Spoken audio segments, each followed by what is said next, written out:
well I do. Am I frantic 'cause we've lost the spark? Is there panic when it starts turning dark? And when evening shadows creep, do I lose any sleep over you? Do I worry? You can bet your life I do. Ink Spots and Do I Worry. Kay Tempest before that in session for me on the show, and People's Faces. And by the way, we do play in from vinyl. I have the actual record here. A couple of people have asked. See you tomorrow. Stand by for Keris. Right now it's Radio 2 on the BBC Sounds app, on your smart speaker, and on 88 to 91 FM. BBC News at 9 o'clock. This is Mike Powell. King Charles is travelling back to London this evening to meet Rishi Sunak to ask him to form a government. Earlier today, the former Chancellor became Conservative Party leader after Penny Mordaunt pulled out of the contest. He'll succeed Liz Truss as Prime Minister after she resigned less than 2 months after beating him to Downing Street in an earlier election.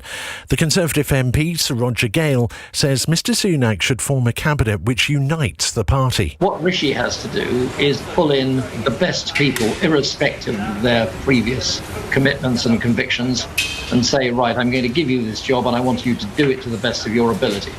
And that applies to health and transport and the economy, defence and agriculture and everything. We want the best people. After the result was announced, Rishi Sunak warned of a profound economic challenge facing the UK. Instead, stability and unity were his utmost priority. There was a calm reaction on the markets to the news. The 100 share index finished the day 44 points up at 7,014, while the pound rose against the dollar. Mr Sunak will become the UK's first British, Asian and practising Hindu Prime Minister.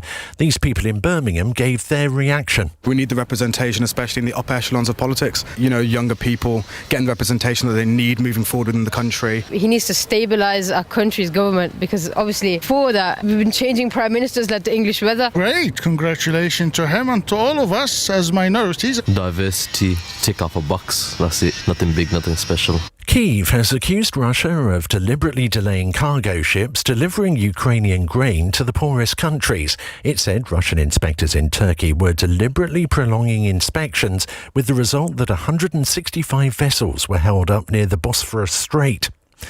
A rebel group in Myanmar says around 50 people have been killed in airstrikes on a concert in the northern state of Kachin.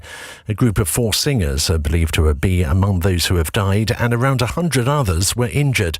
Chris Gunnis is from the Myanmar Accountability Project, which helps civilians build criminal cases against Myanmar's military authorities. This, as far as we're concerned, is a potential war crime, a crime against humanity that we believe and we urge the UN to investigate. The UN has a presence in the country. There's no reason why they shouldn't go and see what happened. It's also becoming clear from reports on the ground that the Myanmar army was actually blocking civilians being taken to hospital. Lecturers and other staff at 150 universities across the UK are set to go on strike. The University and College Union says 70,000 members voted on 2 separate disputes, one of them about pay.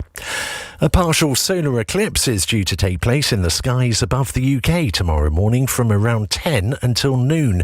Experts are advising people not to look directly at it happening. There will be a live stream on the internet by the Royal Observatory in Greenwich.